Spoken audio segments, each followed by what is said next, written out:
Doctor ortho Ayurvedic oil and capsule. अब दर्द भी घुटने टेकेगा।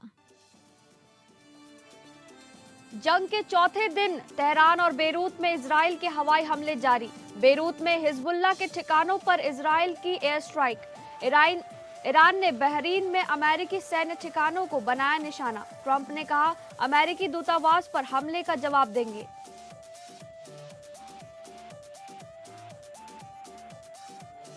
होली पर आपत्तिजनक गाने न चलाएं, ना ही किसी को जबरन रंग लगाएं। सीएम योगी आदित्यनाथ ने गोरखपुर में होली उत्सव का शुभारंभ किया। कहा, पीएम मोदी के नेतृत्व में भारत का हुआ विकास। होली पर सीएम धामी की बड़ी सौगात। एक क्लिक पर 9,57,000 लाभार्थियों को सौगात। 141 करोड़ 91 लाख 61,000 की धनराशि वितरित। मासिक पेंशन के साथ साथ एरियर भुगतान भी शामिल।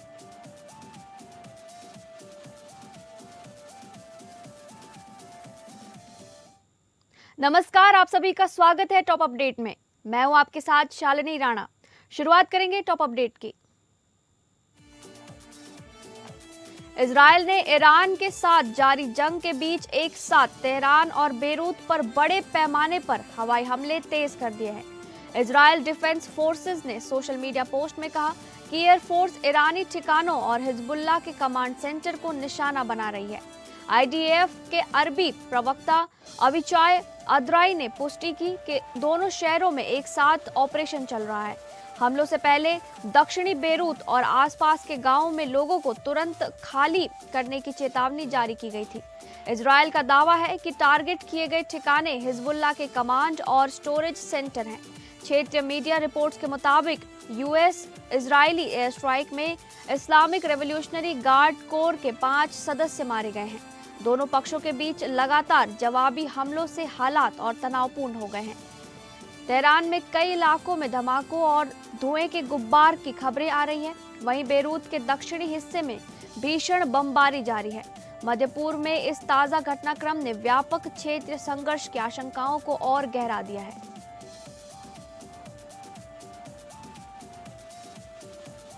गोरखपुर में होली का दहन और भक्त प्रहलाद शोभा यात्रा के साथ होली का रंग चढ़ गया, जहां मुख्यमंत्री योगी आदित्यनाथ ने पांडेहाता में आरती उतारकर फूलों की होली खेली और शोभा यात्रा को रवाना किया। इस दौरान उन्होंने बड़ा संदेश देते हुए कहा कि होली गरिमा, सम्मान और शांति के साथ मनाई जाए। सीएम ने अपील की कि अश्लीलता या आपत्तिजनक गाने न बजाए जाएं और किसी पर जबरन रंग न डाला जाए। उन्होंने कहा कि त्योहार तभी खुशी देते हैं जब सद्भाव और अनुशासन के साथ मनाए जाएं। मुख्यमंत्री ने कहा कि जहां दुनिया के कई हिस्सों में अशांति है, वहीं भारत प्रधानमंत्री नरेंद्र मोदी के नेतृत्व में विकास की नई ऊंचाइयों को छू रहा है। न्यू इंडिया की भावना के साथ सभी वर्गों के लिए अवसर और उत्सव दोनों उपलब्ध हैं। कार्यक्रम के दौरान जय श्री राम और भक्त प्रहलाद की जय के नारों से पूरा माहौल गूंज उठा।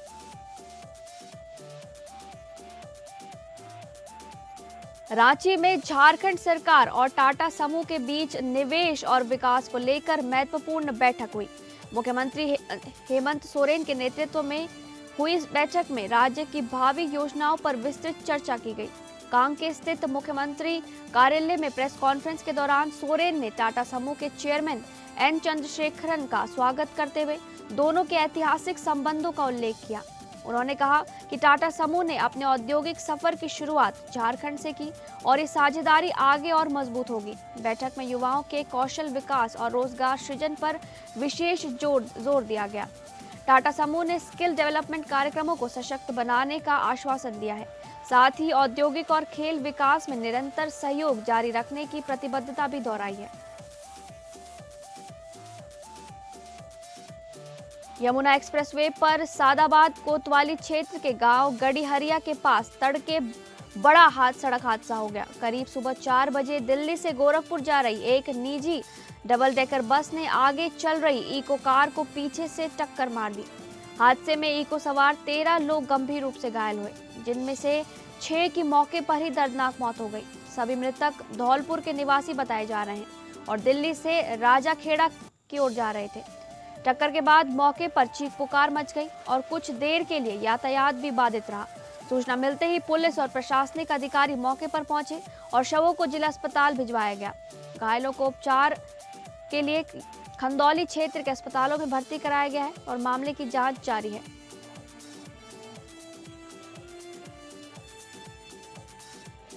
तीन मार्च 2026 को साल का पहला चंद्र ग्रहण लग रहा है, जो भारत में पूर्ण रूप से प्रभावी रहेगा।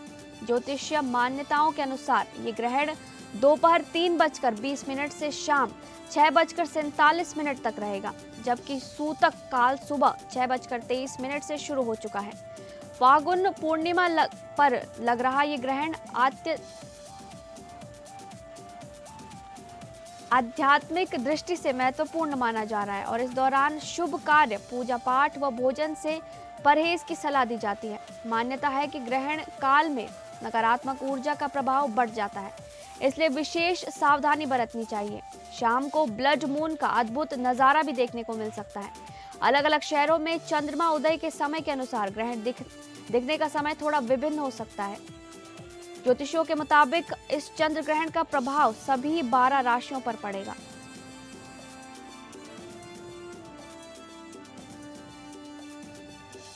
लखनऊ के गोमती नगर स्थित विभूति खंड आवास के सामने भाजपा नेता नीरज सिंह द्वारा रंगारंग होली मिलन समारोह आयोजित किया गया। कार्यक्रम में उप मुख्यमंत्री केशव प्रसाद मौर्य और ब्रजेश पाठक समेत कई वरिष्ठ नेता शामिल हुए। मंत्री दयाशंकर सिंह, दानिश आजाद और राज्यसभा सांसद दिनेश शर्मा की मौजूदगी ने कार्यक्रम को खास बना दिया। महानगर अध्यक्ष आनंद द्विवेदी सहित जनप्रतिनिधि और विभिन्न सामाजिक, धार्मिक व व्यापारिक संगठनों के प्रतिनिधि भी बड़ी संख्या में पहुंचे। होली के गीत, संगीत और अबीर गुलाल के साथ उत्सव का माहौल बना रहा। नेताओं ने अपनी सौहार्द और भाईचारे के साथ होली मनाने का संदेश दिया। कार्यक्रम में कार्यकर्ताओं और प्रबुद्धजनों की सक्रियता, भागीदारी देखने को मिली।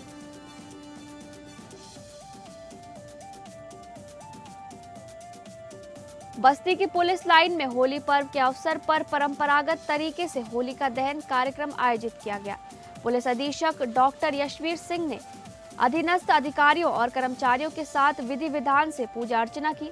मंत्रोच्चार के बीच संपन्न हुए होलिका दहन में पुलिस परिवारों की भी सहभागिता रही। इस अवसर पर अपर पुलिस अधीक्षक और समस्त क्षेत्राधिकारी भी मौजूद रहे। अधिकारियों व कर्मचारियों ने एक दूसरे को अबीर गुलाल लगाकर होली की शुभकामनाएं दी। एसपी ने अपनी आपसी सौहार्द, प्रेम और भाईचारे के साथ त्योहार मनाने का संदेश दिया।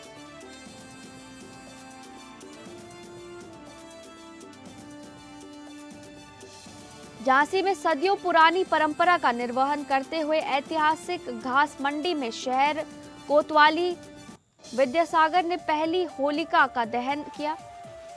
ये परंपरा रानी लक्ष्मीबाई के समय से चली आ रही है। जब गंगाधर राव के निधन के बाद महारानी ने शहर कोतवाली को होलिका दहन का आदेश दिया था। तब से झांसी की पहली होलिका दहन शहर कोतवाली द्वारा ही किया जाता है और इसी अग्नि से पूरे शहर की अन्य होलिकाएं प्रज्वलित होती हैं। इस दिन शहर कोतवाल को राजा की तरह सम्मान दिया जाता है और भव्य स्वागत किया जाता है। विधिवत पूजन के बाद होलिका दहन की रस्म पूरी की जाती है। खास बात यह है कि झांसी में होली के दिन रंग नहीं खेला जाता, क्योंकि इसे ऐतिहासिक रूप से काला दिन माना जाता है। यहाँ परंपरा के अनुसार होली दूसरे दिन धूमधाम से खेली जाती है।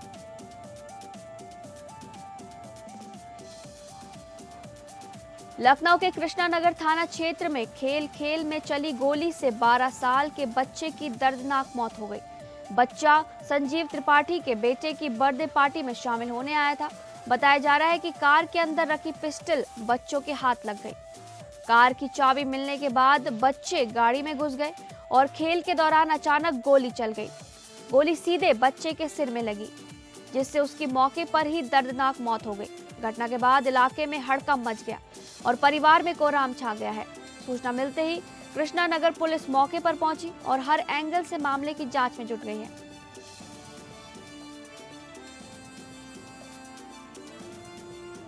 श्रावस्ती में ईरान के supreme leader Ayatollah Ali Khamenei के निधन की खबर पर शोक और आक्रोश का माहौल देखने को मिला। नासिरगंज कस्बे में सोमवार शाम कैंडल मार्च निकाला गया, जिसमें शिया और सुन्नी दोनों समुदायों के लोग बड़ी संख्या में शामिल हुए। लोगों ने मोमबत्तियां जलाकर दिवंगत नेता को श्रद्धांजलि अर्पित की और शांति व एकजुटता का संदेश दिया। इस दौरान तुम कितने हुसैनी मारोगे, हर घर से हुसैनी निकलेगा जैसे नारे भी लगाए गए। पूरे क्षेत्र में गमगीन माहौल रहा और खामेनेई को धार्मिक व वैचारिक मार्गदर्शक बताया गया। मातमी कार्यक्रम शांतिपूर्ण ढंग से संपन्न हुआ। प्रशासन ने भी स्थिति पर नजर बनाए रखी।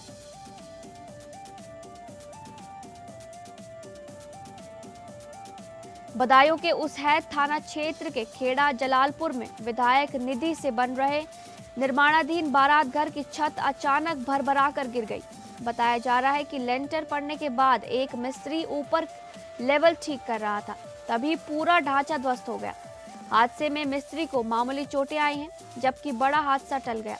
स्थानीय लोगों का आरोप है कि निर्माण कार्य में दूसरी श्रेणी की ईंट, घटिया सीमेंट, बजरपुर बजरी और मानक से कम गुणवत्ता की सरिया का इस्तेमाल किया गया। गुणवत्ताहीन निर्माण के चलते ही लेंटर गिरने की बात सामने आ रही है। आरोप ये भी है कि ठेकेदार उसावा ब्लॉक प्रमुख का करीबी है, जिससे निगरानी में लापरवाही बरती गई। फिलहाल मामले ने निर्माण कार्यों की पारदर्शिता और जांच व्यवस्था पर सवाल खड़े कर दिए हैं।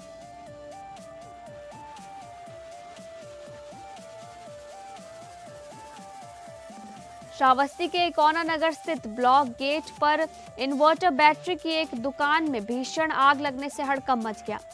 आग लगते ही दुकान धू धू कर जलने लगी और आसमान में काले धुएं का गुब्बार उठा रहा। शुरुआती अनुमान के मुताबिक लाखों रुपए का सामान जलकर खाक हो गया है। स्थानीय लोगों ने तुरंत मोर्चा संभालते हुए कड़ी मशक्कत के बाद आग पर काबू पाया। सूचना मिलते ही पुलिस मौके पर पहुंची, लेकिन दमकल टीम के देर से पहुंचने को लेकर लोगों में नाराजगी देखी गई। फिलहाल आग लगने के कारणों का पता नहीं चल सका है और पुलिस मामले की जांच में जुटी हुई है। इस हादसे ने इलाके में सुरक्षा इंतजामों पर भी सवाल खड़े कर दिए हैं।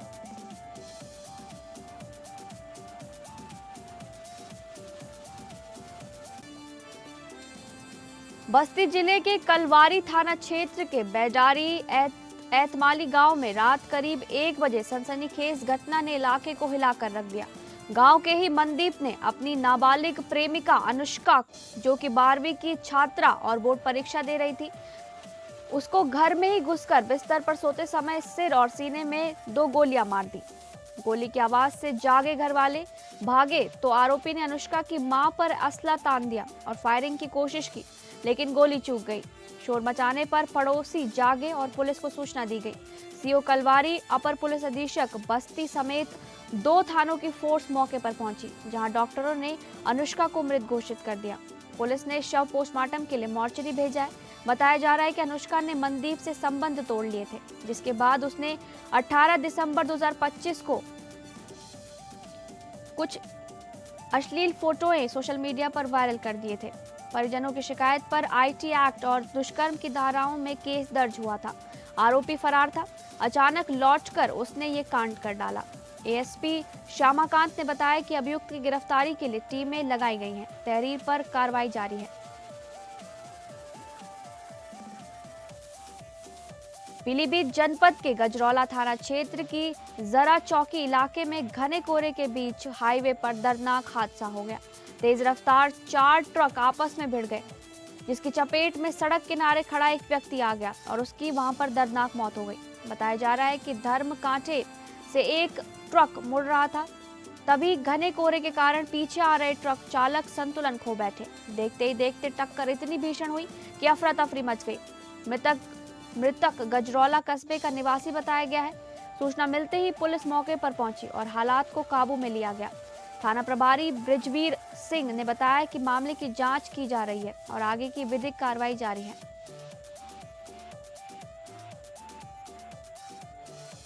अमेठी के कमरौली थाना क्षेत्र में नेशनल हाईवे गड़ा के पास तेज रफ्तार और ओवरलोडिंग का कहर देखने को मिला।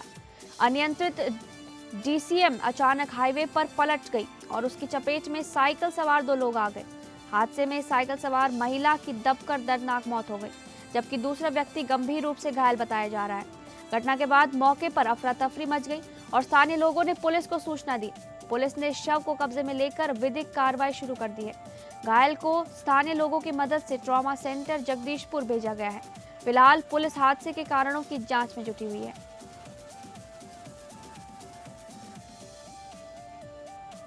अमरोहा नगर के धनौरा मार्ग स्थित पेट्रोल पंप के पास एक पुराने आम के बाग की रातों रात कटाई का मामला सामने आया है। आरोप है कि भू माफिया और लकड़ी माफिया की मिली भगत से अवैध प्लांटिंग की तैयारी के लिए हरे भरे और फलों से लदे पेड़ों को आधी रात में काट दिया गया। मंगलवार सुबह मौके पर पहुंचे लोगों ने देखा कि ट्रैक्टर से पेड़ों की जड़ों को साफ किया जा रहा था, जिससे सबूत मिटाने की आशंका जताई जा रही है। स्थानीय लोगों का कहना है कि बाग काफी पुराना था और पेड़ पूरी तरह स्वस्थ थे। बताया जा रहा है कि इन पेड़ों का विवरण अभी भी सरकारी अभिलेखों और फर्द खतौनी में दर्ज है। मामले में राजस्व और वन विभाग से निष्पक्ष जांच की मांग उठ रही है।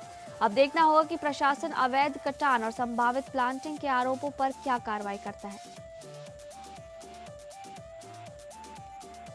विजय देवरकोंडा और रश्मिका मंदाना की शादी के बाद तेलंगाना के थुमनापेटा गांव में भव्य स्वागत किया गया। रस्मों को पूरा करने पहुंचे इस कपल के सम्मान में करीब 3000 लोगों के लिए सामूहिक भोज का आयोजन किया गया था। हैदराबाद में ग्रैंड वेलकम के बाद गांव में पारंपरिक अंदाज में दोनों का अभिनंदन हुआ। इस मौके पर विजय ने देवरकोंडा चैरिटेबल ट्रस्ट के तहत 44 सरकारी स्कूलों के बच्चों को स्कॉलरशिप देने की घोषणा की। कपल हनीमून पर जाने की बजाय पारिवारिक परंपराओं को प्राथमिकता देता नजर आया। गांव में ढोल नगाड़ों और पारंपरिक रीति रिवाजों के बीच कार्यक्रम संपन्न हुआ। अब 4 मार्च को होने वाले वेडिंग रिसेप्शन को लेकर भी फैंस में खासा उत्साह है। कल्ट हॉरर फिल्म तुम्बाड के सीक्वल तुम्बाड 2 में नवाजुद्दीन सिद्दीकी की आधिकारिक एंट्री कंफर्म हो गई है, जिससे फैंस की उत्सुकता और बढ़ गई है। अपनी इंटेंस और लेयर्ड एक्टिंग के लिए पहचाने जाने वाले नवाज इस फ्रेंचाइजी में नया साइकोलॉजिकल ट्विस्ट जोड़ते नजर आएंगे। हालांकि उनके किरदार की डिटेल्स फिलहाल गुप्त रखी गई हैं, लेकिन माना जा रहा है कि उनका रोल कहानी को भावनात्मक और नैतिक स्तर पर और गहरा करेगा। फिल्म को आगे बढ़ा रहे सोहम शाह ने कहा कि नवाज जैसे दमदार कलाकार का जुड़ना प्रोजेक्ट के लिए बड़ी उपलब्धि है। वहीं पेन स्टूडियोज के सहयोग से फिल्म को बड़े सिनेमाई स्तर पर पेश किया जाएगा। पेन स्टूडियोज इससे पहले कहानी, गंगूबाई काठियावाड़ी और आरआर जैसी सफल फिल्मों से पहचान बना चुका है। जल्द शुरू होने वाली शूटिंग के साथ तुम्बाड 2 अब साल की सबसे बहुप्रतीक्षित फिल्मों में शुमार हो गई है।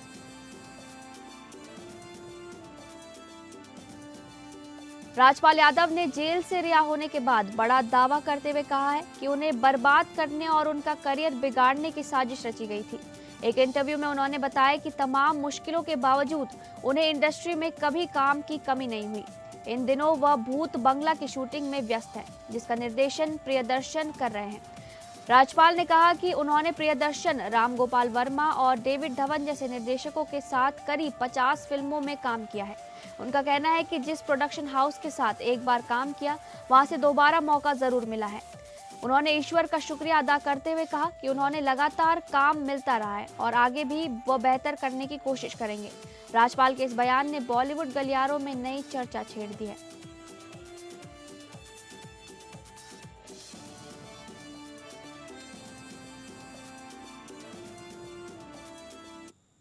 फिलहाल टॉप अपडेट में बस इतना ही। नमस्कार।